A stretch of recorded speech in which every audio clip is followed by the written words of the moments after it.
Hey, friends.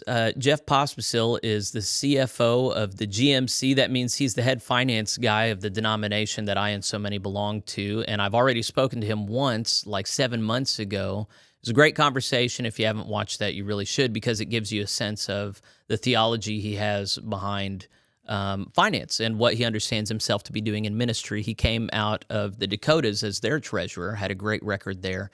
And now, to my eyes, and then the many others who are watching, he's doing a really good job leading the Global Methodist Church in its financial ministry. And a big decision was made this last week to leave Wespath, which had been trying to cater to the GMC, and to join instead GuideStone, which has been primarily associated with the Southern Baptist Convention for some time. So there are a lot of eyebrows raised about this decision. Was it necessary? What benefits does it have associated with it? What risk does it have associated with it?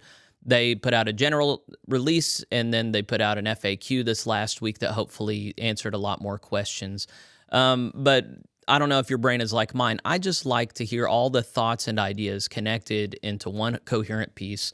I've got Jeff signed up to be with me for an hour today. He wants to be transparent about finances. You know that that's something very important to me. I don't like behind-the-scenes opaque stuff at all. That's what got me in trouble in the United Methodist Church.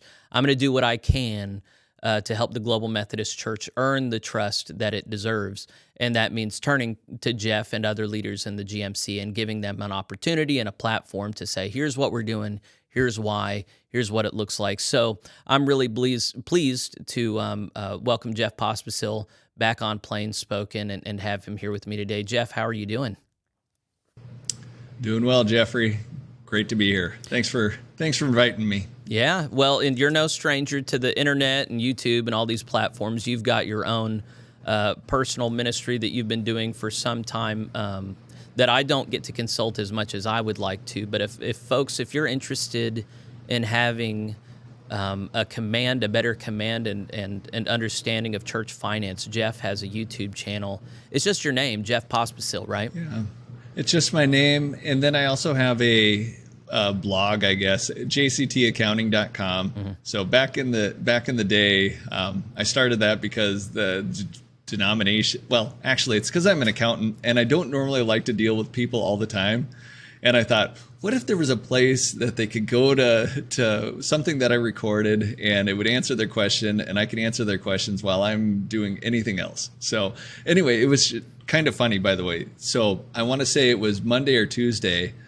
I talked to a treasurer, brand new treasurer, works for a large company, actually doing more complicated stuff than church treasury work. But there's little details that are unique to the church world. And so she binge watched a bunch of my videos and then just had a couple of follow-up questions. And so what would have been maybe an hour-long conversation boiled down to maybe 30 minutes or so, because she'd already answered most of her questions by going online. And that's one of the things I love doing. So, I mean, I still like doing it, helping churches get their house in order and prosper and all that kind of stuff. Yeah, you do a really good job at it. So, and a lot of people, I mean, most people don't get into ministry so that they can worry about moving money around and keeping watch over money. But when you get good at it and you know what are good signs and bad signs, it actually is quite empowering as a minister. You don't have to become a CPA or achieve that level of knowledge.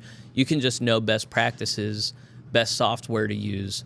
You deal with all the nuts and bolts of that in these videos. So you're a huge asset to churches broadly, but especially in the Global Methodist Church. That's and the United Methodist Church. I mean, these setups are very similar. They won't be over time. Things are going to drift. Yeah. So perhaps it would be helpful, whenever I last spoke to you, you had just been appointed to your new position. You've had several months on the job now. You and I have privately spoken a couple times since then, so I know there have been tons of developments along the way.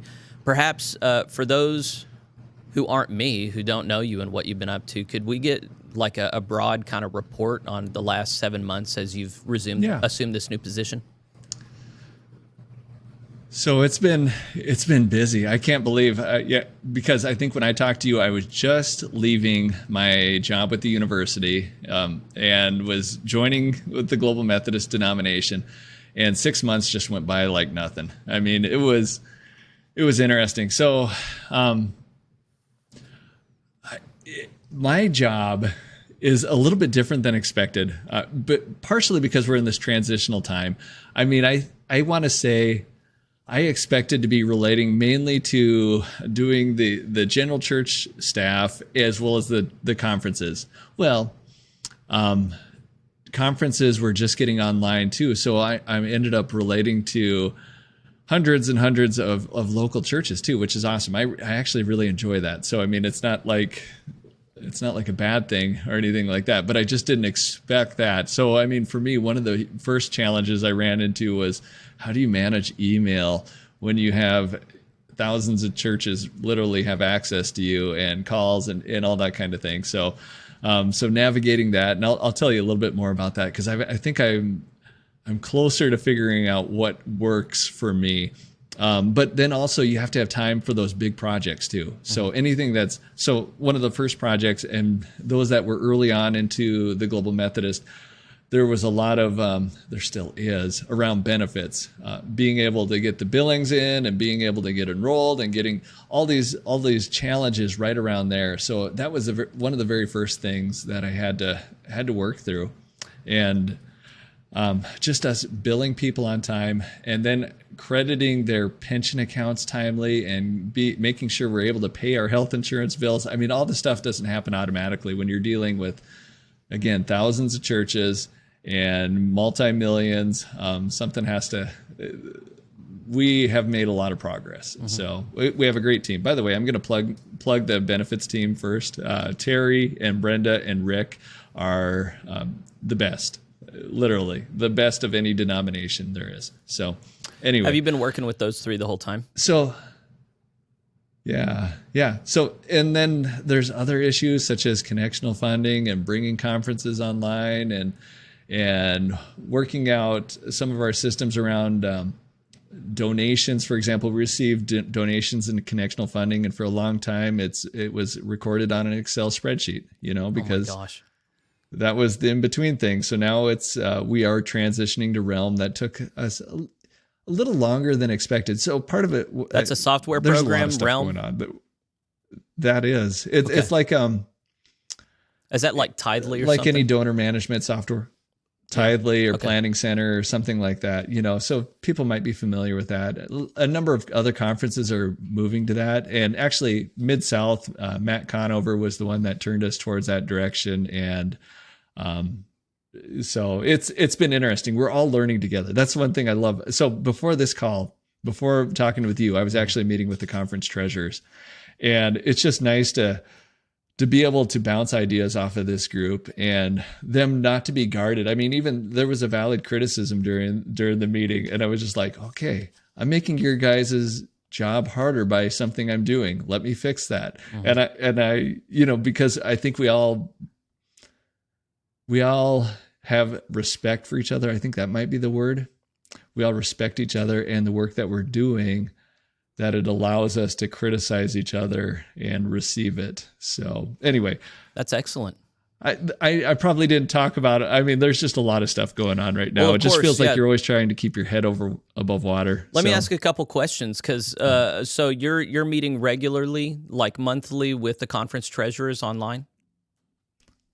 Yep. We try to meet with monthly. They have my phone number, so I get regular calls, not regular, but calls, emails, and I try to be as responsive as I can with them, because I know as time goes on, churches will relate closer and closer to people that are closer to them, geographically closer. I mean, so it'll be their conferences, their presiding elders. So, I mean, that's even why when I put out a blog post, I want churches to look at it, but if it helps a presiding elder understand more, and so that way they look smarter as they go ahead and talk with their churches and their pastors, that's awesome. Yeah. They don't have to give any credit or anything like that. Just say, hey, this is how our pension plan works. Hey, this is how our health insurance plan works. This is how connectional funding works. And no pride and ownership there. If I could just help them be better at what they do, that's the goal. Right.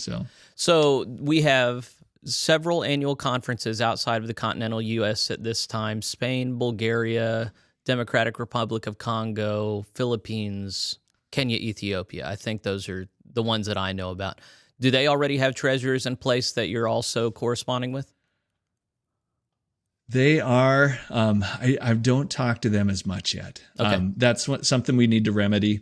Mm-hmm. I did visit with South Africa not that long ago, and they are coming on board, and they're fired up and just trying to, again, understand where they're at, because some of my assumptions are incorrect. That how things work. I'm used to how it works in the U.S. Mm-hmm. But we still want to have equal.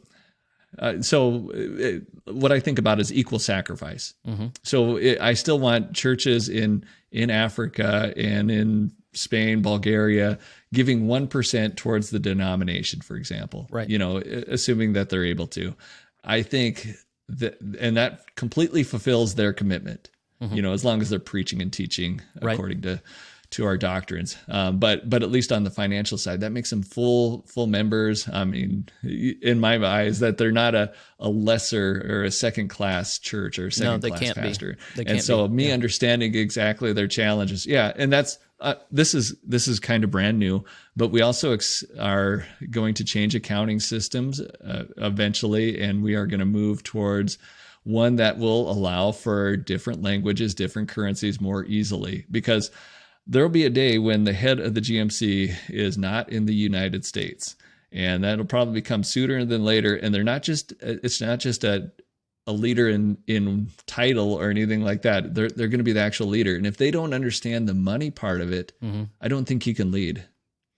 And not that you have to understand all of it, but you have to understand, and to make it a little bit easier so that it's maybe in their language or mm-hmm. their currency, will just give them a little bit more of a head start into being able to fulfill that leadership position. So yeah, something that so most people know that in many ways the head of the denomination at this point is a gentleman named Keith Boyette, who has a background in law.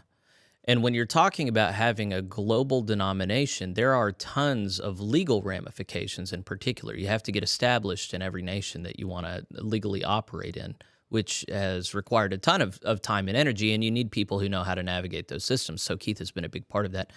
But you also have financial concerns, because the financial system in every nation is also quite different. And so if we're going to talk seriously about being a global denomination, it's not, well, and the undergirding theology that you're talking about that I would support is, you can't be America-centric in all of this. You have to be truly global in mindset. So you have to set aside the time and the energy to know how to navigate these different worldly settings and how you can share the burden equally in spite of all those complicating factors. So you're pointing to the necessity of having leadership that has room in their head for that big picture, is undergirded by good theology, but it is also not just practical, but knowledgeable in these things. And there are not many people like that. And it's my role as a CFO, and the same way with any treasurer, is to make the financial information as visible or so that the leader can comprehend it. So mm-hmm. I don't give right now, that's one of the things I need to work on more, is I have these financial reports that are not necessarily simplified yet. And if I was somebody that was in leadership that didn't deal with this all the time, Keith Boyette is probably an exception. He's learned how to do this over the last year or so, and really understands the finances very well. But again, you bring in somebody new that's not looking at these reports since the beginning. How can I highlight the most important information on that report? Because that's what I'd hope that a leader would want. And that they would trust me to do is, here's the most important thing. So whatever it is, maybe it's connectional funding, maybe it's our cash balance, maybe it's our goal towards raising money for the convening conference, whatever it happens to be. Mm-hmm. What is the most important thing that you need to know in order to make good decisions as the leader? So, yeah. So I've been able to see a couple of the spreadsheets that you've been able to generate. They are not easy to understand. And so I'm glad that you're looking at a way to transparently report these things in ways that are easily interpreted and utilized by people in leadership. And you have a good team. One of the things I wanted to come back to and ask you about was, when you first stepped into your role, there are some people that have been with you the whole time, but it's my understanding that since then, there's actually been a committee that has been put together for you to guide the finances of the GMC. Yeah. And that was probably a little late in coming. So I'd like to work in collaboration with people. So Jeffrey, I've talked to you before on the side, just ran stuff by you. I've talked to many others, conference treasurers especially, and other people that I just want to get a good idea if I'm going in the right direction, because we all have blind spots. We all make assumptions. So now to have an official committee, so it's the Commission on Finance, Administration, and Benefits. Maybe I wish, I'm probably ruining that, but it's basically the version of the old CFNA. Mm-hmm. So anyway, we just met. We had 2 meetings. Some of my regrets are, we ran some of these big changes like the benefits change. We did that informally. We did visit with them a little bit, but it was on the side. We had to tell them, don't tell this to anybody else. But we couldn't have them fully participate in that decision, which is too bad. So the myself, Rick, and Keith were involved, and then the Transitional Leadership Council, the TLC, was also aware of it. But I think it'll be a huge help to navigate some of these big decisions that affect a lot of people, to have that whole entire commission. And it's not a huge group either. It's I think, is it 8 people? So but it is people that would know, they respect, and we're just glad to be able to work with them. So, but that was missing for a lot of this time. We just got that going, and I really, it's a good team. Value that. I only know a couple of the people on the team, but you feel good about, you've already said you like working with other people. So this is something that's a welcome change to you, but you feel like you've assembled the right crew. I think so. I think we brought on, and we do have an international one element too. We have Dr. Nelson, who is from, I'm going to probably, is it Liberia? Now I forget. So shoot, sorry about that, Dr. Nelson, if you're watching this. But anyway, we just brought on a new person from the Philippines too, because we always want to keep that in mind. So any of these committees here, we want to keep that this is a global denomination, that there are some concerns. So if we just start focusing on just our benefits issues in the United States, for example, we need to also be thinking, okay, people in Spain are going to want to retire. People in the Philippines are going to want to retire. What are their health issues, and are they? I don't even have any clue on what the health challenges are, the healthcare challenges are in Zimbabwe. So so it's nice to have an international perspective on some of these things. The picture is very big, and you have to have the right people on board with it. I'm remembering a conversation I had with Daniel Topolsky, who is, of course, the president pro tempore of Bulgaria, and he is very concerned. He is of the mind, if it's a global denomination, that every region should be kicking in money. Mark Holland recently wrote an article in which he highlighted that over 99% of the general church money for the UMC was coming from the United States of America, and that leads to certain entitlements that he made explicit in this article that he wrote about, where if we're given 99% of the money, then we should have all this influence. And so John Lomperis has done the work to show, that's how it's worked out in the United Methodist Church. Even though the majority of United Methodists are now African, they are a minuscule constituency on the general boards and agencies, and that's because money talks. And so there probably isn't any realistic scenario in the GMC where the Americans are not giving a majority. But even so, the question is, how equitably are we sharing the expenses and the benefits of this connection that we've got? And we are at this point hoping to do much better than the United Methodist Church. The other reality of the United Methodist Church was the general. Well, no, I'll remember what I was saying. Go ahead, Jeff. So one of the things that I just want to stress, and I remember this from a capital campaign years ago, is that it's not equal amount, it's equal sacrifice. Okay. So, if we're asking a church in Africa or wherever, or in North Dakota to give 1%, That's what we're asking for. That fulfills your commitment, and you are as faithful as somebody. I mean, we have churches that are giving, $15,000 a month because that's 1% of their income, and we have churches giving $20 a month. They are the same in my mind. I mean, if we can't do that and say that this church, if we can't do that globally, there's something wrong with us. I mean, if we can't see ourselves as valuing people equally, even though their 1% is less than my 1%, there's something wrong with us. So, the other thing I wanted to highlight before we got to viewer questions, because I put out a thing yesterday and got a number of people who were interested in your feedback on a number of topics, but one of the things in talking to you over the last few months I've come to understand is in the United Methodist Church, the General Council on Finance and Administration, GCFA, is this huge entity overseeing all kinds of financial information that is not available to people broadly, everything done behind closed doors. They have reporting systems that are not great. umdata.org, I think, is their website where they make some of the information available. And I've used it. I appreciate it.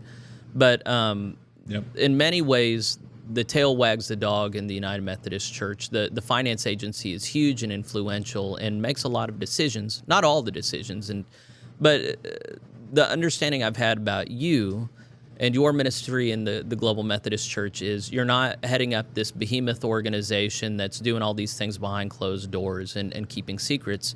Rather, if anything, it's a much more transparent and democratic effort where you're regularly reporting to others and increasingly moving in that direction.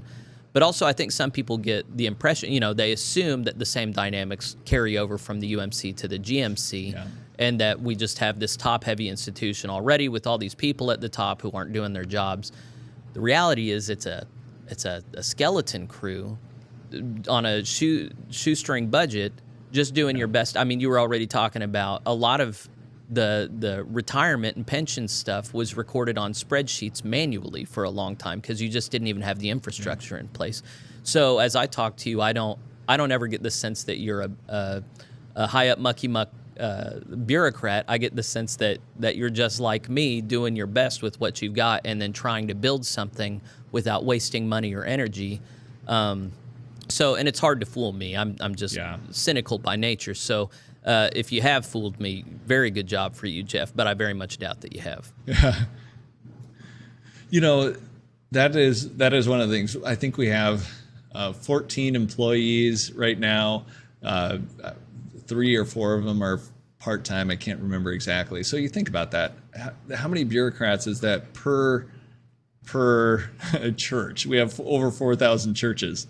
So, I mean, I can't remember. I think I broke it down for the UMC, and I did the math, and I want to say there was like 1 bureaucrat per 10 churches, something like that. And I know there's some conference staff too. So I mean, you mix in the conference staff in there, but still, we're at closer to 1 to 100 for bureaucrat ratio if you include conference staff as well. So probably even I don't even know if that's 100% accurate, but it is much less. One of the things, even when we were looking at, the change from Wespath to GuideStone, and we'll talk about that later, but one of the things that occurred to me is, why are we making this change?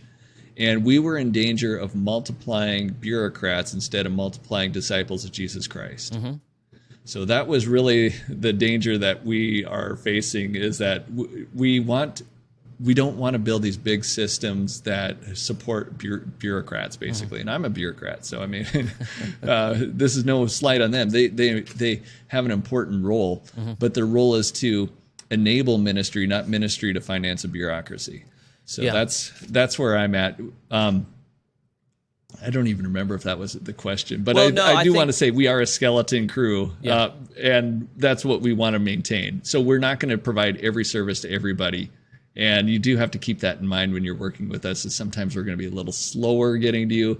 Sometimes, and we're trying to do things well, but and also be fiscally responsible while we're doing it. So there's there are big picture things that we're holding in tension. One is the Global Methodist Church is going to continue to hold in tension. One is that you have to have bureaucrats, you have to have people at the top, but if you become too top heavy, you've lost your mission entirely and the whole thing gets inverted. So you want to properly support those who are administering, but you don't want to create this beast that is then a vicious cycle. And that ties into the second thing, which is the directionality of ministry, which is it the job of local churches to primarily bless up, or is it primarily the job of those at the top to bless down? And you and I are of the mind that those at the top are morally obligated to bless down, such that people at the bottom are glad to offer up what they do. But that's what both of those things, the bureaucracy and the directionality, got off base in the UMC, and you're doing your part to establish a new culture and norm in the GMC. And it is a challenge as a bureaucrat because a lot of times systems inside and out. Mm-hmm. And you have your ideas and your own thoughts. So just the other day we were in that Commission on Finance Administration and Benefits, and we were setting priorities. And I was like, you need to train yourself to shut up and to say that I'm here to help support these people. And they brought up all the good ideas. I mean, they really did. And if I would have derailed it, then they would have started looking to me. And that's how things get off rail, is because the bureaucrats speak up too much, provide too much direction, and they are smart ideas, but they're maybe not the best ideas. So, and so it was nice to do. I did speak up on one issue, and I said, one of the things that I think this group should have as a priority is looking at legislation going into the convening conference. Yeah. So, and again, I don't think that was off base, but they said all the other priorities. Keith does the same kind of thing. He lets the committee function, and Rick, same kind of deal, is trying to back away and trust our leadership. I mean, they are great people. And that's why they're in leadership. So, but you have to trust them leaders to lead. You're stepping on my toes, Jeff, but I appreciate that very much. And I was going to go right into questions, but then you just said something that interests me. I didn't realize, of course, you have your eye on that ball, but the legislation that's going to convening conference, what are the particular things that you're concerned about or hoping to see? So there's a couple of things. I did a post on this not that long ago as I was thinking about it, but first of all, we should never have a policy that we're not willing to police. Oh, so yeah. A lot of times what I saw in the UMC is you'd set up a policy because you wanted to fix people and you didn't want to deal with conflict or something like that. So you set a policy or a rule. And people, so I mean, you really have to own that policy. If I want to say 1% for connectional funding, I have to really own that. And I am. But then we also have a policy in there that says 1/12 shall be sent in every month. And I'm not willing to own that. Okay, we have not been owning that necessarily. Mm-hmm. If a church wants to send in the full amount, or they want to do it quarterly or every other month or monthly, I'm good. I just want them to be faithful to that 1%. So that's the big thing. So what I'm looking for is what are the big matters? Not trying to fix my little pet peeve about, I wish every church would pay online. That would make my world a lot easier. So I wish... Is that true, though? Would it make your world a lot easier if all the churches paid online? Yeah. It would totally make everything, well, it would make it a little easier. Realm is going to help us, by the way. We're going to be able to process checks through a check scanner, which will automatically go in the system, and that'll be awesome. So, I mean, but it still would make it easier. So that's good to know. I mean, I think a lot of people would want to know things that they can do to free up your time so that you're spending more time serving local churches rather than crossing T's and dotting I's, Yeah. Well, I mean, this is kind of interesting. So this is kind of back office-y, but right now we have that spreadsheet for connectional funding and donations. Okay. And to get a report, so I got to take this spreadsheet with our checks. And actually, Janelle has joined our team last fall, and she's doing awesome. She's putting it all together, most of it for me anyway. But combining our Stripe donations, because we allow Stripe donations on our website currently, it's going to switch to Realm.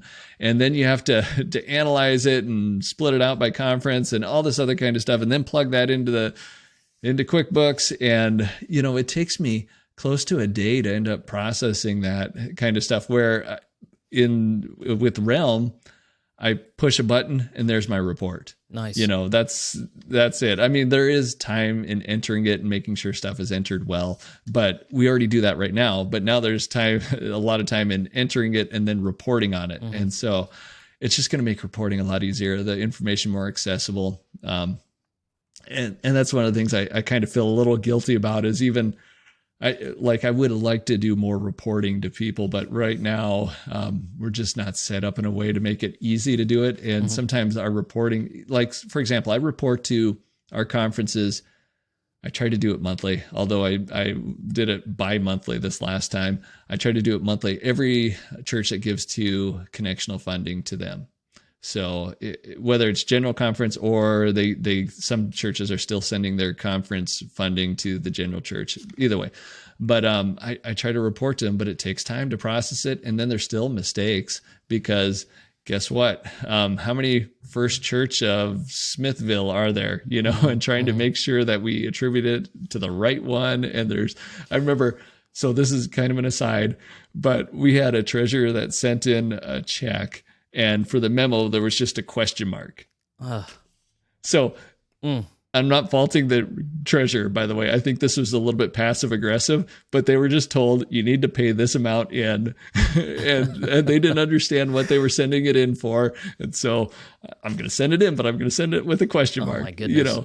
So there's communication issues too. But anyway, well, for at least the pastors who watch this, they know that in every system it takes time to build order, and then once that order is created, that's what frees you up to do a lot more things. But it doesn't all happen at once, and especially when the ethos is almost that we want the structure at the top to be so small and weak that you can easily drown it in a bathtub, then that means that you're going to really be hamstrung so far as how fast you can move in this stuff. So there are many voices saying we need to send more money and build more infrastructure at the top, and they're balanced by many other voices saying, no, let's just go slow. Let's have it stay small. And this is one of many things that the GMC is working out right now. So we could spend a lot more time on the topics we've already covered, but I made sure to collect some questions yesterday from viewers, and if I'm good about this, I'll edit it later so that we overlay the actual questions.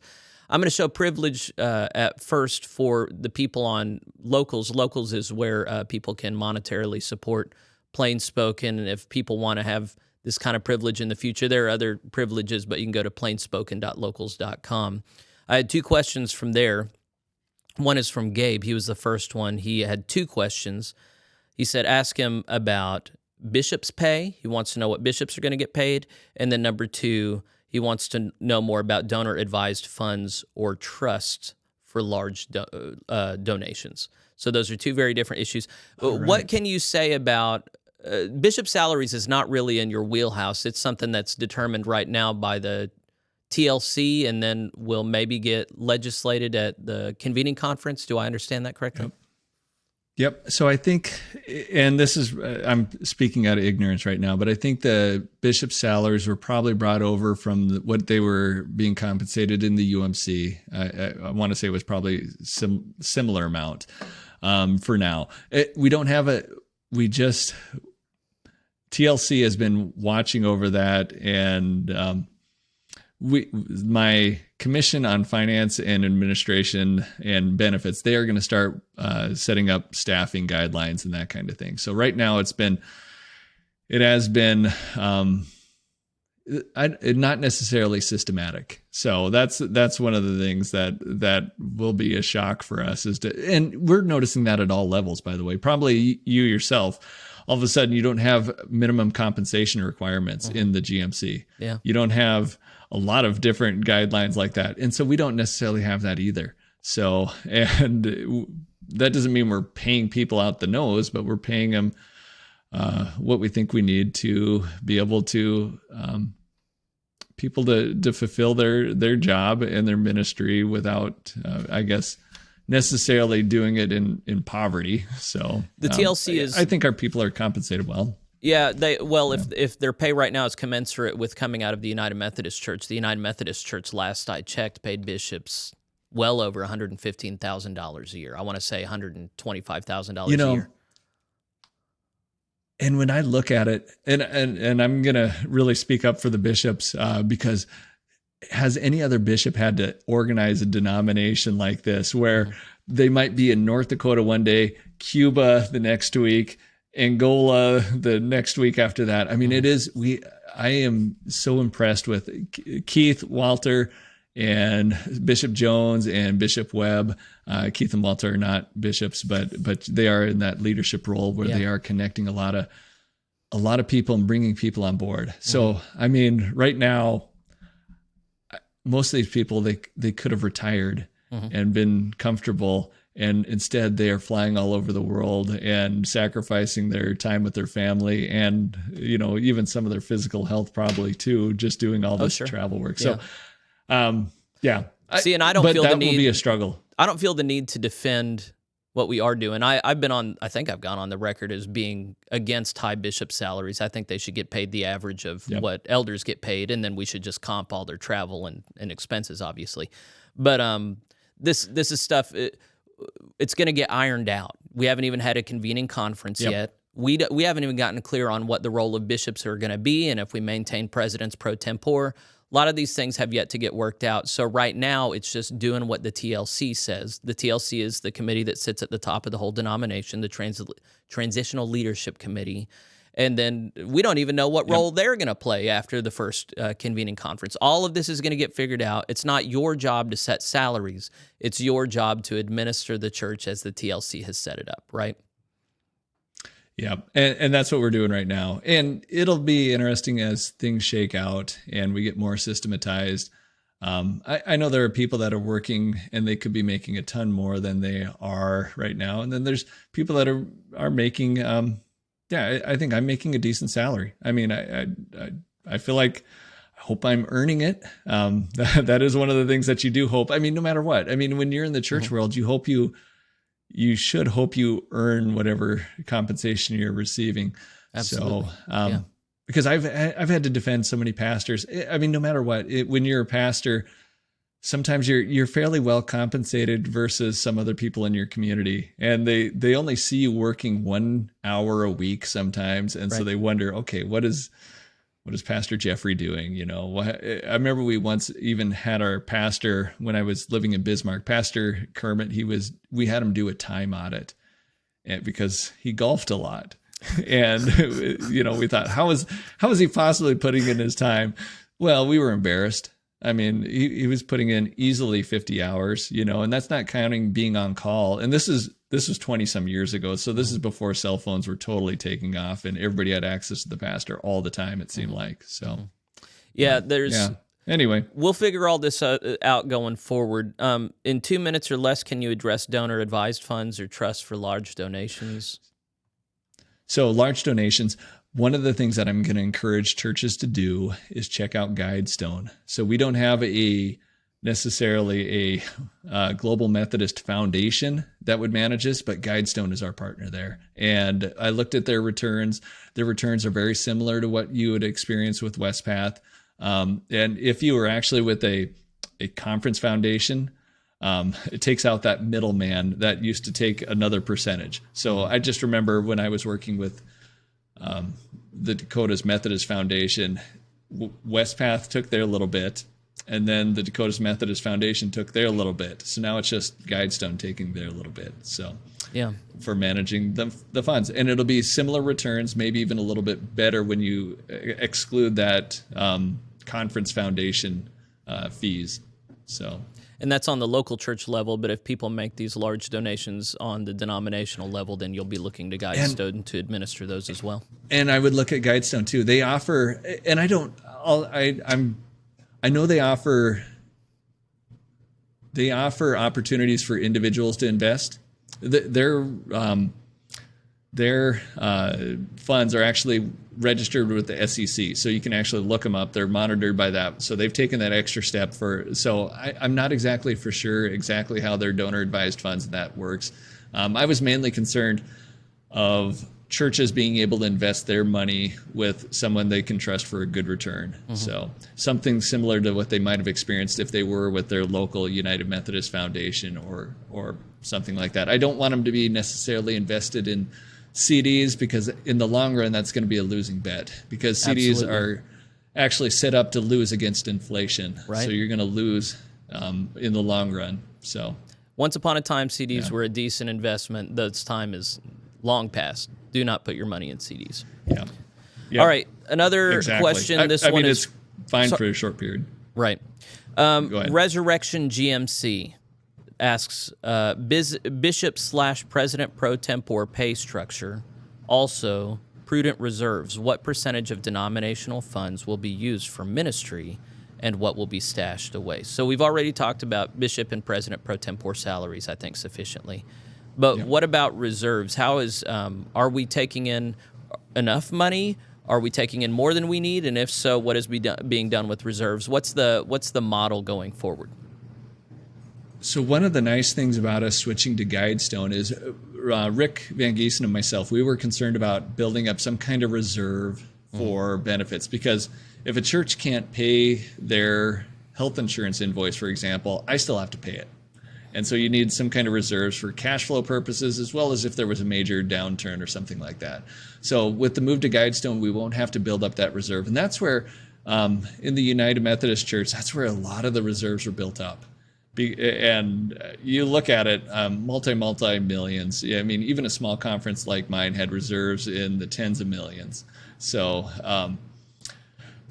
we won't need reserves there. We will need to build up some kind of operational reserve. And even if we build, if we have donor restricted funds, so maybe we have like a scholarship fund or something like that set up in the future, we'll need to invest those. Right now, we don't have anything set up. We do need to, our big concern now is saving up money for the convening conference. I don't know exactly how much that would cost, but I would guess, here's a guess, in the neighborhood of $4 million. So when you think about that, how much is that going to be the responsibility of the local church and the conference? And when I was with the conference, we had 4 years to plan for this and budget for sending people to our general conference, and that's not available now. So for us, any reserves right now is probably going to be devoted more towards that convening conference. And eventually what I'd like to do is I like to have it very clear what my reserve levels are. Right. So I like to say, let's just say, for example, 50% would be maybe our ceiling. So 50% of our conference budget. I'm just using this as an example. So 3 to 6 months. So 3 months, so 25% might be our floor. So if we're under that 25%, we're going to want to keep contributing. But if we ever get over that ceiling, anything over that should be distributed. Our philosophy, or my philosophy, I guess, has been, God gave us extra money not to sit in our bank account, but to be used for ministry. I mean, we already determined, if we determine that 6 months is enough, why don't we just go ahead, and there must be a purpose for this. So and we need to look and open our eyes to what God wants to do. So. And you did, in your time as treasurer of the Dakotas, actually enact a plan like this, where once enough money was brought in, you actually started returning money back to local churches, and it went quite well, right? Yeah. And it was interesting, because we did a couple of things too. And I love this, by the way, is that we set up all of our targets. We had everything set up to where we felt comfortable. We were caring for the plans and the participants, especially if there was a downturn. And then anything over that, we wrote some large checks. I mean, I remember one year we sent, I think it was around the neighborhood of $40,000 to each church served by a full-time pastor. So, I mean, that's a lot of money. Right. So for most of those churches, that's what they would have paid in probably 2 years for their benefits, and they received that chunk back from us. And just that discipline. And we also, and I don't know if we may do this too, but we also built in a tithing mechanism in there. So we would look at it, let's just say we had $1 million that was extra over and above our ceiling. We would say, well, 10% of that goes to something else, something outside of us. So we used to send it off to the Central Conference Pension Initiative. That was our biggest one, supporting the pensions in Africa. And then we also had a sister missionary conference, the Alaska one, that we always wanted to support too, because we had a number of pastors from the Dakotas serving there. So we would send off our tithe, and then the other 90%, most of that went back to the churches. And then some of it would be for other good things, such as we set up a fund to care for care for churches and pastors when like something major happens. So let's say there was a car accident and the pastor was laid up for, they're not permanently disabled, they're not long-term disabled, but they're that short-term disability. And so maybe we need to help care for that church and that pastor for 3 months or 6 months. So, and see, when you have good financial stewardship, you can do things like this rather than always being just reactive. You can be proactive with it. So that's one of the many reasons. And then if why you I'm glad haven't you're in this invested position. well, and investing it well, it'll grow faster than you expect. I mean, so I remember when we very first set up those targets, we thought, we'll never get this. And then like 2 years later, now what are we going to do with all this money? So may we be so blessed and cursed. I want to go to the YouTube questions now. Eileen Thrift asks, what is the current state of GMC finances? We know that the GMC is allowing churches that join the GMC time because of the ransom paid to the UMC by disaffiliating churches, even though GMC apportionments, connectional giving, will be much less. I think you've already spoken. Well, yeah, okay. What's that called? You can file a form if your church is really hurting for money because of a waiver. Yeah, it's just called a waiver. You just ask for a waiver. Yep. Okay. There's a waiver. You contact Keith Boyette about it. Okay. And I kind of discourage that. Anyway, because I don't like that. Anyway, I always think that you should try for to churches fulfill that are your just about to obligation. close their doors, surely you're understanding of that, but you're worried about churches that are just. And I'm totally. I mean, so here's where I sit on this. I know this is a time of chaos. We're receiving close to $400,000 per month for connectional funding. So I mean, we are receiving a good amount, but that only represents the connectional funding from about half of our churches. Okay. So am I beating down the doors trying to say right now, this season, especially this next year and before this too, and Keith and Teresa set the tone for this and everybody else set the tone for this, is that it's about education, bringing people online, bringing them into the mix. And as they learn, then all of a sudden the responsibility goes. So I had churches that, for example, they were part of the Global Methodist denomination for most of 2023, and they just found out about connectional funding, and I just said, do we have to go back? And I say, what I normally tell them is, start January and be faithful from then on. Don't worry about going back. I mean, especially if it's a hardship. If they want to go back, I'm not going to discourage them from doing that either. But I mean, so I just want churches to be able to be faithful to it. Yeah. And so we have been, and I'm such a libertarian too, which is the one of the things. So what I think you're going to see eventually, and hopefully people don't take this wrong, 2024, a lot about education. Eventually we're going to start shifting into, okay, you haven't been paying into connectional funding since you started. Do you really want to be Global Methodist? Mm-hmm. Yeah. And you haven't filed for a waiver, for example, either. You haven't contacted us. You just want the benefits of being Global Methodist, but you don't want to pay into it. And that's where we have to have those kind of conversations about. So let me exhort listeners, just figure out, make sure your church is paying connectional giving. And if your church can afford it, go ahead and pay faithfully what's owed from the time that you begun. But also going back a little bit, the primary anxiety right now is funding this convening conference later this year. And if you want to give specifically to that, you can go to globalmethodist.org, and there is a giving tab where you can give directly to that. You don't have to give to the general budget. And so if people, I've given money, I whenever we made the announcement, I did a video showing that page and how to go pay it. People who are of means to do that, go ahead and fund that. Let's go on to the next question. Lauren W.L. Walter Alters, 5366.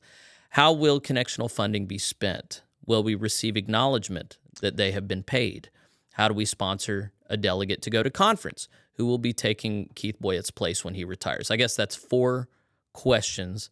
Connectional funding is just spent according to the budget established by the TLC, right? Yeah. Okay. So TLC has adopted a budget. Yep. And then what kind of acknowledgement do you issue to local churches and individuals whenever they pay? So for individuals, they are getting a gift receipt with Realm. I think that was one of our struggles too, is being able to easily communicate and accurately, when you're getting about 1,000 1,000 connectional funding payments per month. It really is a challenge. So but with Realm, we can easily do an email statement. We are debating on how do you report this and make it more transparent, because like I say, I report to the conferences, but how much do you put that and make that available for everyone to see? We are in connection. So anyway, there are questions about that. What will be helpful and what won't be helpful? And that's the Commission on Finance and Administration will definitely help us navigate some of that. Let's see. There was another question on how will we pay for General Conference? Sponsoring a delegate to go to General Conference. So I don't know exactly how that's going to work, because it is going to cost. I don't know. So conferences, I really probably shouldn't speak to this, but I think one of our main concerns is especially our non-U.S. delegates. A lot of times they probably have the least amount of ability to go ahead and hurry up and save for this and then send somebody over. I mean, I just think, and maybe I'm wrong, but that's who I'm most concerned about. And so that's what a lot of the fundraising is for. When we do individual fundraising and when we're putting aside money for that, that's what it's one of our focuses. Not only renting the convention center, but also helping, especially our non-U.S. people. I don't know what it's going to look like for U.S. people yet. So. Okay, but would I be right in thinking that if people want to give money to help international delegates get here, the best thing they can do right now is just give to the General Conference Fund? Give to the General Conference Fund, or give to the Convening Conference Fund over on our website. So globalmethodist.org, there's a giving tab for individuals. Go ahead and give through that, and that's the best way. So. And then a curiosity about who's going to take Keith Boyette's place, but there's the TLC is going to be interviewing for that position for several more months, right? I don't know how this is going to work. So what is the role of bishops? What is the role of TLC? What is the role? Because I think if I recall correctly, Keith's title is Chief Transition Officer. Mm-hmm. So what does that mean after the transition? Yeah. So, but is he working until the convening conference? I thought he was stepping down before then. Oh man, I guess I assumed he was staying on. I mean, I would have him stay on. I mean, everything's going well. For some reason I thought he was stepping down in like 4 months, but I could be wrong. Anyway, there's no way to know who's going to get that position. I couldn't imagine that.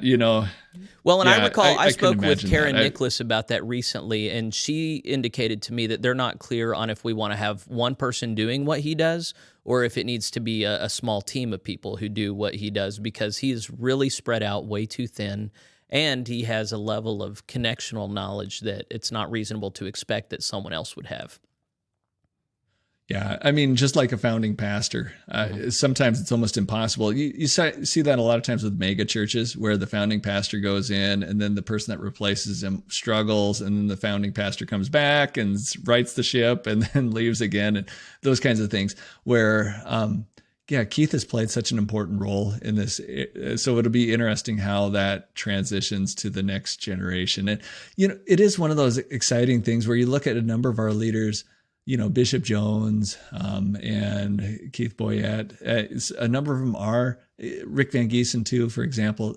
They could be retired right now and enjoying time sitting on a beach somewhere. Mm-hmm. And instead they're working. But I think that sets us up really well to hand it off to the next generation. You see that a lot with our president pro tems as well. I mean, many of them probably could have retired but yeah, they are willing to serve in this transitional time because they know that they're ready to hand it off. So it is kind of a cool time. So. All right, I'm going to push you, Jeff. We got several more questions, and we're almost out of time. So I'm going to ask you to limit your answers to 30 seconds, and I'm not going to say any follow-up now. I realize I'm part of the problem. All right. Okay.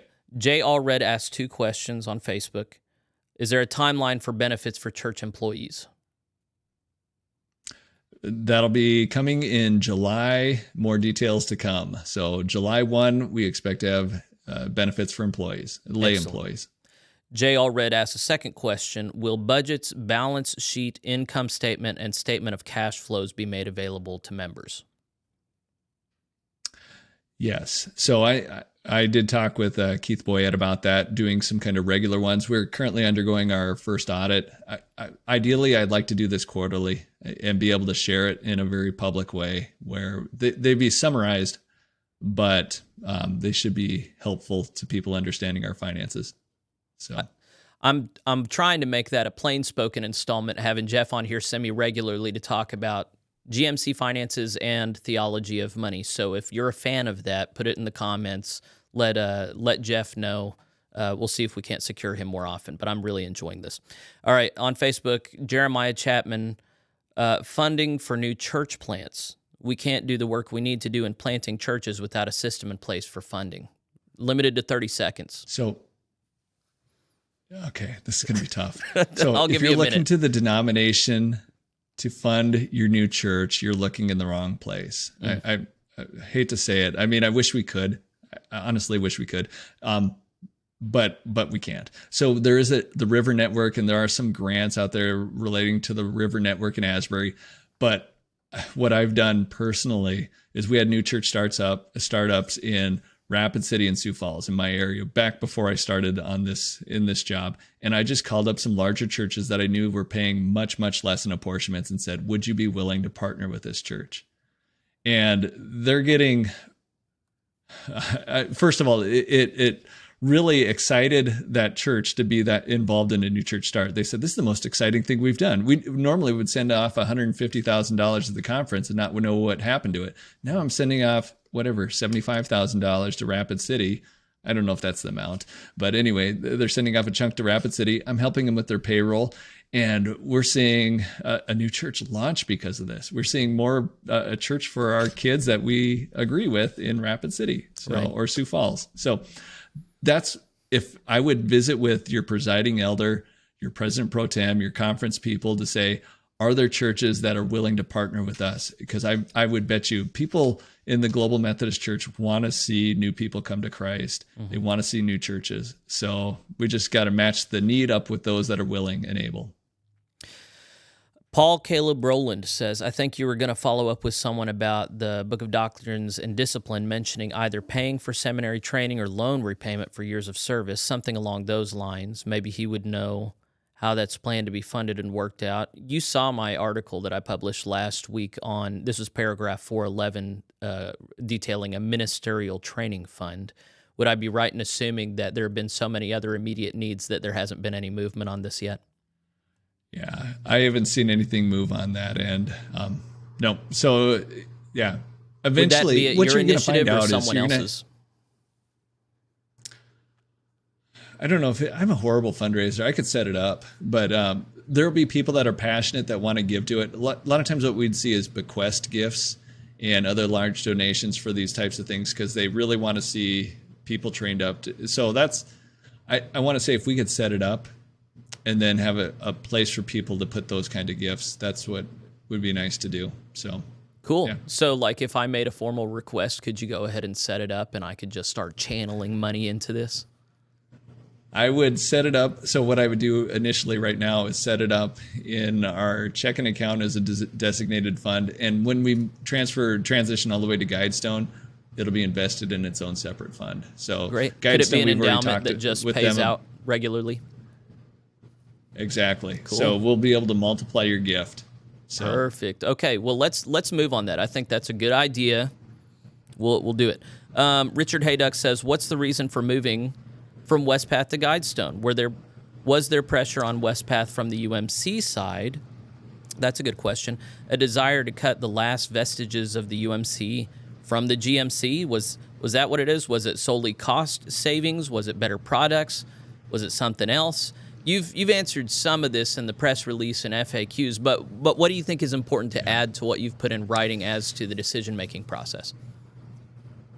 So I'm going to say Wespath, first of all, I want to say their staff served us excellently. Mm-hmm. I mean, they served us excellently, but we have competing visions for the administration or the bureaucracy. So their vision would be is that more and more of the administration be handled by the conference or the denomination. And ours is, again, we don't want to multiply bureaucrats. And so for us, to make it as efficient as possible. So that's where really a lot of ours was, is we wanted to, the bureaucratic piece was by far the biggest part. We did have some concerns about costs. So, again, that wasn't overarching. We wouldn't have made I don't know if we would have moved away if it would have cost the churches more. Like I think it says in our FAQ, we expected the cost to be less, at least for the health insurance piece. I'm trying to think, and there are concerns. They touch a little bit on the denominational issues. I don't recall ever feeling that from anybody in the staff, but I have concerns when I look at the board, for example, of who makes that up. And it was interesting to visit with GuideStone, where when you look in the evangelical world, almost all of them are rooting for the Global Methodists to succeed. I mean, if you have Nazarene friends, if you have Missouri Synod Lutheran friends, or whatever, Baptist friends, or anything like that, if they're following this split at all, they are rooting for the Global Methodist denomination. Anybody that's choosing to stay in the UMC, not anybody, but many of the leaders that are choosing to stay in the UMC are not rooting for the Global Methodist denomination. So there's plenty of individuals in local churches and pastors that are rooting for the Global Methodists and want us to do well. But if you are at the head of the institution, you're probably not rooting for us to succeed. So, Ruth Blake says, "Are there plans to publish which churches have made their connectional funding and which church haven't?" I'd have to coordinate that with the conferences as well as the Commission on Finance and Administration and Benefits. Just as of right again, now, I want to be the most helpful we can be. Yeah. Okay. There's no formal plans. Yep. So, okay. I mean, I agree with doing it. I mean, I like seeing it. In the Dakotas UMC, we set up a page that I still watch, and I probably shouldn't even admit that because I might take it down. So, but I like to see how they did, and I like to see the 3-year track record. So, I'm glad they still do it. Right on. Final Facebook question: were other options and bids considered when switching benefit providers? We did do a little bit of limited looking around. We checked out USI. I think they're based in Houston, and had some good talks with them. We just felt it wasn't a good fit necessarily. So we did have a very short time frame where we had to notify Wespath if we were going to make a decision to leave by January 1. So that was, and we wanted to respect that. Wespath, again, like I say, they served us well. We wanted to give them enough adequate heads up if we were going to make a change. So we didn't do a very thorough RFP where we were advertising it to everybody. And again, we did want to keep it kind of on the down low. I don't know if you want to say that, but because we didn't know for sure if we were going to go and pull the trigger or not. And so the TLC, when they looked at the report that Rick and I provided them, they felt comfortable making the change and were willing to approve it. So, yeah. But again, we didn't want to cause a stir if there was nothing going to happen. So, And if we did do an official RFP, that would have caused quite a stir right ahead of things. Business speak for request for proposals, right? Correct. So you can do an out in the open, hey, we're not happy with our provider, everybody give us your best offers, but that would have been politically really difficult to stomach. Instead, there was a private investigation that you were able to do where the results, what GuideStone was able to offer was obviously competitive, much more beneficial to the culture that we're establishing in the GMC, and was just an obvious fit for now. And especially, I mean, that is going to be one of the pain points. I should emphasize this, is for churches, a lot of churches are going to be now the administrator in a lot of ways. So almost like, and I don't know how many people have like Progressive car insurance or some of those stuff that you manage online. So you add a vehicle, you pay the bills online, you get your cards online, stuff like that. So the church administrator is going to end up having an experience like that, where you are updating the pastor or lay staff's compensation and what the benefits are, and you're going to pay the bill online. So, I mean, so the reason why we could not multiply bureaucrats is because we are asking more from our churches. And one of the things I'm always impressed with is just how capable our laity are. And I think for way too long, they've been put on the sideline. I mean, if we give them information and some kind of support, they are more than capable of doing way better than any of us expect. So, but if you have very, very low standards where you just want them to write a check to you and don't worry about anything else, just write the check, guess what? You're going to get lay people that can only meet that low expectation. But if you ask a little bit more, we have awesome lay people. So. Well, there's a lot more that we could talk about. I think the final concern, I did get a number of anonymous people writing, wanting to know and verify there is an option for, if one has retirement funds in Wespath, keeping their funds in Wespath. This is not everybody has to leave them, they're dead to us. It's just we are leaning in this direction. Our formal relationship with the denomination is going to be in this. And then the only funds that are now concluded and can't be added to or transferred are the defined benefit funds. Is that right? Correct. So yeah, if you're, especially retirees, for example, if you don't want to go through a change, we're moving your funds over to GuideStone, don't. And I mean, you're perfectly welcome and they're happy to stay there. Go ahead and stay there. If you do want to roll them over, there's a way to do that. And for active pastors too, that have maybe 20 years or so worth of funds accumulated in Wespath, you can keep those funds there, but then you're going to have a new fund set up for you in GuideStone. So, and you can keep those separate. You can compare the returns if you want, but like you say, those defined benefit ones. So your CRISP DB, your pre-82 and your MPP annuities, those have to stay with Wespath. So. But you're still going to get that payout whenever time comes. So those monies have not disappeared. Yeah. Yep. No, and Wespath they are really capable and manage that well. That's one of their highest priorities. I remember when I went to training with them, I mean, they really drilled it in that we have fiduciary responsibilities to get the best return for our retirees, and to, our future retirees as well. So that was what they really drilled in, is who do they serve? They really serve the future retirees. So, and the current retirees. Yeah. What I hear you saying, and what I said in my article, is Wespath are professionals. They're great in a number of ways. What you just said explicitly was there's just competing visions for what model things operate on. And that matters. So there's a lot more we could talk about. I got a whole lot more. I had a personal question I wanted to ask. Maybe I'll save it for next time. And then I got a lot of anonymous questions. So there's a lot more interest in these topics. There are people who I don't think have read the original press release or the FAQ, so I'm going to try and remember to put those links on the show notes here. Also, I published an article last week where I thought through a lot of the stuff around why this transition was needed. Briefly, was there anything that you wanted to say as a corrective to that? I know you read it. Was there anything that you think you would frame differently than I did, or do you think I did all right? No, I thought you did awesome. So Okay. I think it really, I thought you did awesome. I think it was a really good discussion and a good overview. So I'll provide a link to that as well, misleading or anything on this. So people who have additional questions, do your homework. And then, as I said a few minutes ago, I'm wanting this to be a regular thing. I care about financial and stewardship ministry. I think the GMC is uniquely positioned to use our money and assets in a way that would make being a Global Methodist Church very enviable, and something where over a prolonged period of time, many other churches from other parts of the world and other traditions want to be Global Methodist because of our stewardship ministry.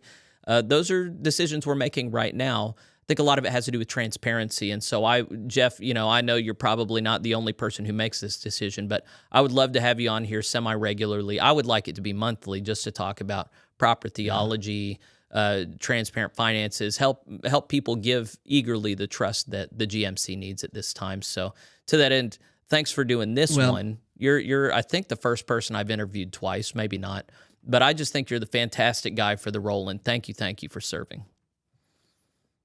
Can I add one thing? One of the best benefits to this whole thing is that you connect with a lot of different people, and you have a pretty good audience. And that's what I think really would help a bureaucrat from being isolated. So all those different questions that you asked me coming from all different people, I mean, that's what I want to hear. Right. I mean, it might sound like criticism sometimes, but that's what we need to, and I'm fine with that too. But I think that's what helps us be better than if we isolate ourselves. So thank you for your work, Jeffrey. It is really a blessing to Global Methodist as well as the kingdom. So I sure hope so. That's what I'm going for, man. So anyway, if want to thank you viewers for spending time with us. Of course, we went over our hour-long limit that I set, and that's just because Jeff is interesting and I'm loquacious. But if you want to be shown preference next time I have a guest on and your questions can come up first, you can go to plainspoken.locals.com, become a supporter there.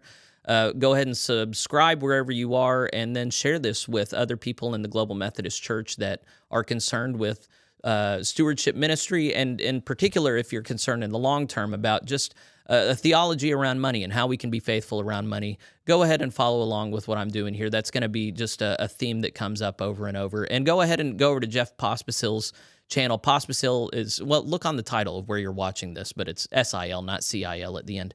And go ahead and subscribe to what he does. Make sure that your church treasurer in particular is subscribed to what he does, because he is constantly giving practical advice and knowledge to people in that role. So, Jeff, anything else to say before we conclude this? No, just appreciate the time. Yeah, it's been fun. It's been fun. Thank you, viewers. I'll see you next time. Adios. Bye.